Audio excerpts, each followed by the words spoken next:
बिस्मिल्लाहिर्रहमानिर्रहीम। आज हम क्रॉनिक ऑब्स्ट्रक्टिव पल्मोनरी डिजीज़ को हम एक्सप्लेन कर देंगे।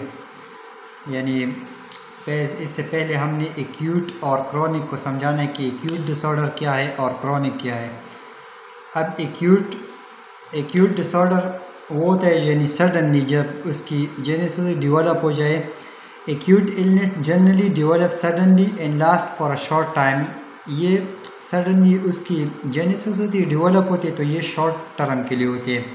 ये डेज के लिए भी हो सकती है, वीक के लिए भी हो सकती है।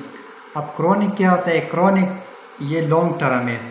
क्रॉनिक कंडीशन डेवलप स्लोली, ये स्लोली उसकी डेवलप यानी उसकी ग्रेजुअली ये डेवलप होती है। तो फिर जब एंड में वर्सन ओवर एन एक्सटेंडेड, जब टाइम गुजरेगी यानी टाइम गुजरने के साथ साथ तो फिर ये ग्रेजुअली फिर ये वर्सन यानी वर्सन कंडीशन में जाएगी। तो फिर ये मंथ और इसमें ईयर्स भी लग सकते हैं। अब chronic obstructive pulmonary disease COPD क्या है? C stand for chronic, O stand for obstructive, P stand for pulmonary, D stand for disease. यानी क्रॉनिक तो फिर ये लॉन्ग टर्म है, ऑब्स्ट्रक्टिव उसमें एयरवे की ऑब्स्ट्रक्शन होती है, पल्मोनरी तो फिर ये लंग से रिलेटेड है, D स्टैंड फॉर डिजीज़। अब उसकी डिफिनीशन क्या है? COPD is chronic obstructive pulmonary disease is a common lung disorder causing a restricted airflow and breathing problem। ये एक chronic obstructive lung disease है, लंग डिसऑर्डर है, जिसमें एयरवे में ऑब्स्ट्रक्शन हो जाते तो फिर इससे एयर की पैसेज नहीं होती तो फिर ब्रीथिंग प्रॉब्लम इससे क्रिएट होते हैं, यानी सांस की जो प्रॉब्लम है ब्रीथिंग वो क्रिएट। अब उसकी एक्सप्लेनेशन हम कर देंगे।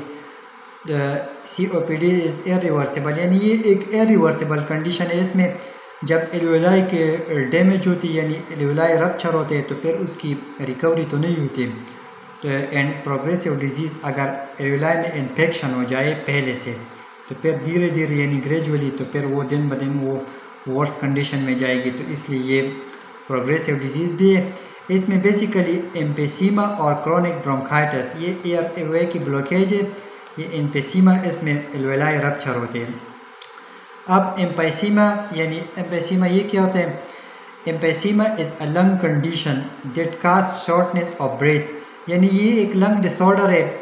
जब एल्वेलाई के रप्चर हो जाए इसमें तो फिर आपको ब्रीथ यानी सांस लेने में दुश्वारी हो सकती है। In people with emphysema the air sacs in the lungs air sacs in lungs alveoli की बात हो रही are damage.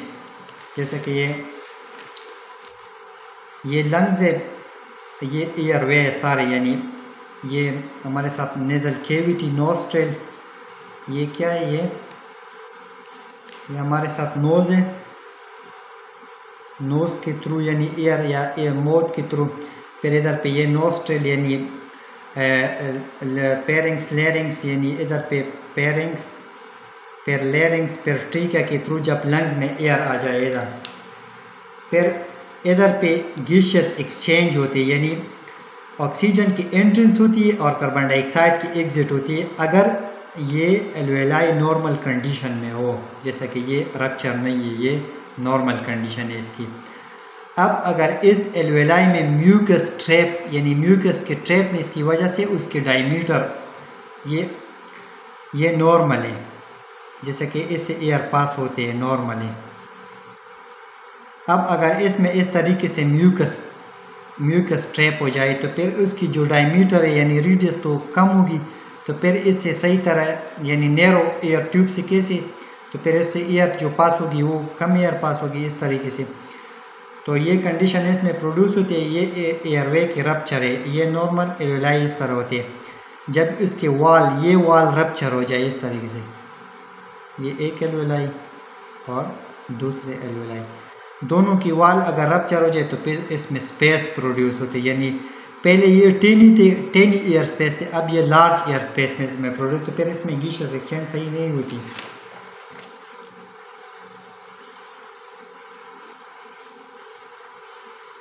Emphysema is a lung condition that causes shortness of breath in people with emphysema. The air sacs in the alveoli are damaged. Damage हो जाए, rupture हो जाए, over the time the inner wall of the air sacs weaken।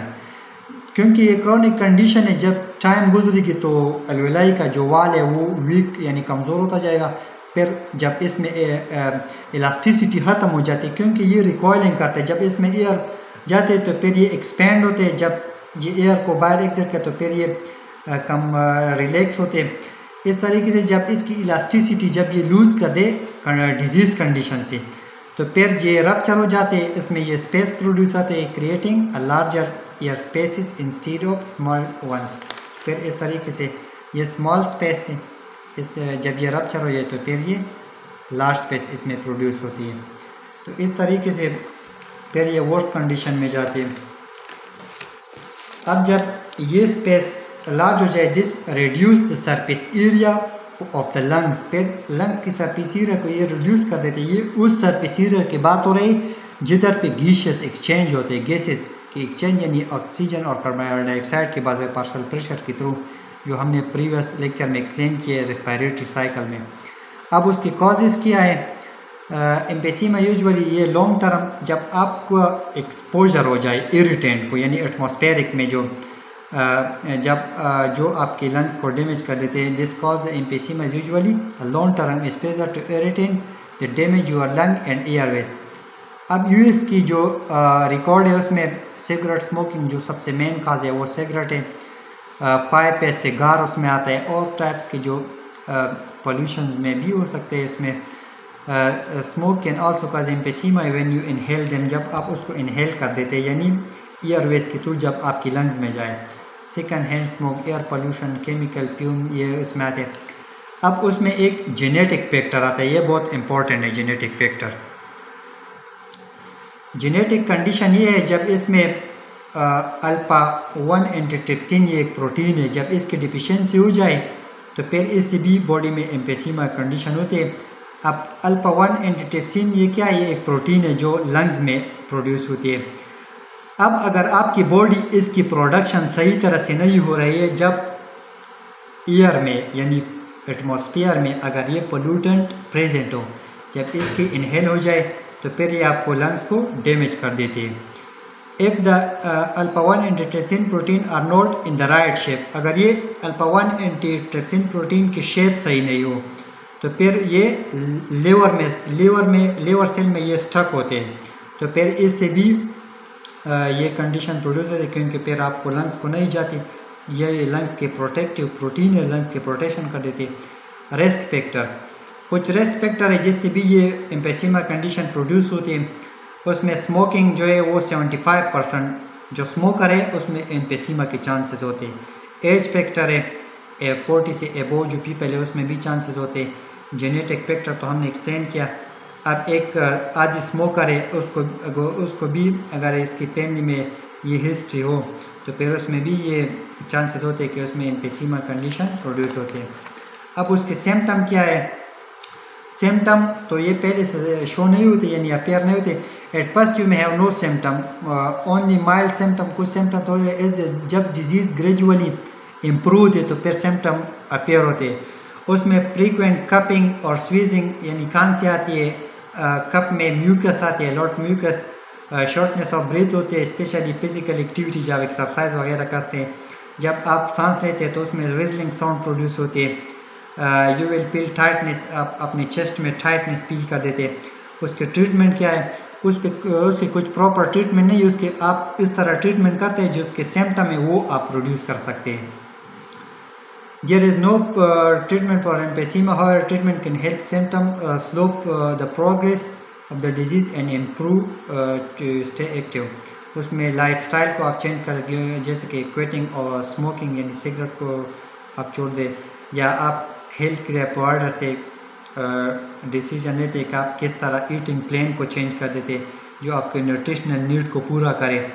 आप उससे ये मशवरा भी कर सकते हैं कि फिजिशियन से कि वो फिज़िकल एक्टिविटी आपको किस तरीके से आपको मैनेज कर देते जिससे आपके मसल है वो स्ट्रेंथ हो जाए, यानी अब फिर ब्रीथिंग में आसानी हो, उसे आपकी इलनेस में कुछ यानी इम्प्रूवमेंट हो जाए।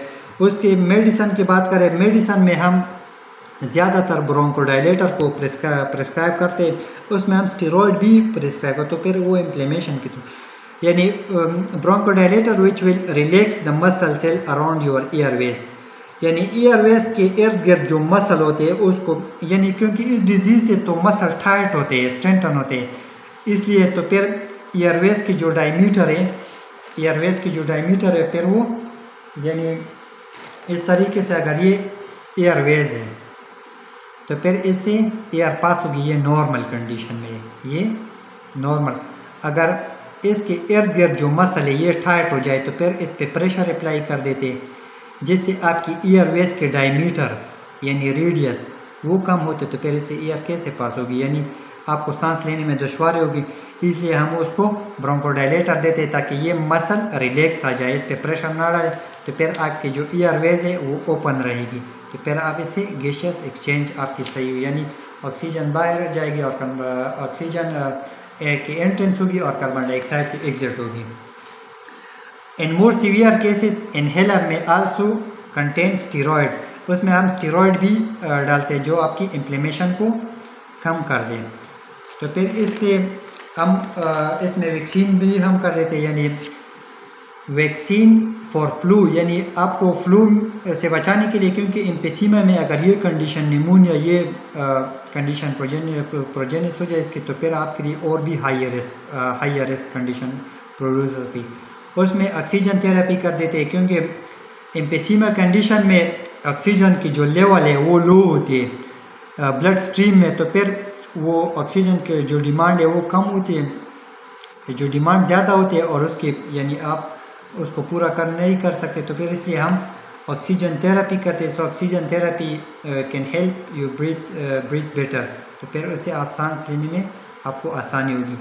पल्मोनरी रिहेबिलिटेशन एक प्रोग्राम है, उसके थ्रू हम लोगों की काउंसलिंग कर देते हैं, which is a programme that help improve the well being people who have chronic, क्योंकि ये chronic condition long term condition है, इससे हम इसमें क्या होता है include exercise programme, disease management, disease के मैनेजमेंट होते हैं उसके मेडिकेशन के थ्रू, यानी किस तरीके से आप में इम्प्रूवमेंट आ जाती है। न्यूट्रिशनल नीड, यानी उसकी जो फूड उसको न्यूट्रिशन की ज़रूरत है वो उसकी काउंसलिंग करे। साइकोलॉजिकल काउंसलिंग, क्योंकि डिजीज़ कंडीशन में तो वैसे भी बंदा डिप्रेस रहता है, यानी डिप्रेस कंडीशन में रहता है, तो फिर डिप्रेशन में चला जाता है, तो इसलिए हम उसकी काउंसलिंग कर रहे थे। सर्जरी उसका लास्ट ऑप्शन है, usually the last resorts for people who have severe symptom that have not gotten better with medication, यानी आप मेडिकेशन के थ्रू उसमें इम्प्रूवमेंट नहीं होते, तो फिर इसमें हम सर्जिकल प्रोसीजर की तरफ जाते हैं उस पेशेंट में, यानी रिमूव डैमेज लंग टिश्यू, जिस टिश्यू में डैमेज होता है, यानी मैंने आपको बताया कि इस तरीके से ये नॉर्मल एल्वेलाई है, अगर ये इसमें इसके वॉल रप्चर हो जाए इस तरीके से, तो फिर इसकी जो स्पेस है इस तरीके, यानी ये कितना स्पेस हो गया, अब इस स्पेस को भी सर्जरी के थ्रू रिमूव कर दें, क्योंकि ये ब्रीथिंग में फिर डिस्टर्बेंस क्रिएट कर देगी। रिमूव लार्ज सरफेस स्पेस बुलाई date can form air sacs और डिस्ट्रॉय, जब एयर सैक डिस्ट्रॉय हो जाए द बुलाई के इंटरफेयर विद ब्रीथिंग, फिर ये ब्रीथिंग में इंटरफेरेंस क्रिएट कर देते हैं, तो फिर सांस लेने में दुश्वारी होगी। Lung transplant, this might be an option, ये लास्ट ऑप्शन है if you have severe emphysema condition, तो फिर उसमें हम लंग ट्रांसप्लांट की तरफ जाएंगे। इसके बाद हम क्रॉनिक ब्रोंकाइटिस को भी एक्सप्लेन कर देंगे, इससे अगले वाला जो लेक्चर है उसमें हम उसको एक्सप्लेन कर देंगे।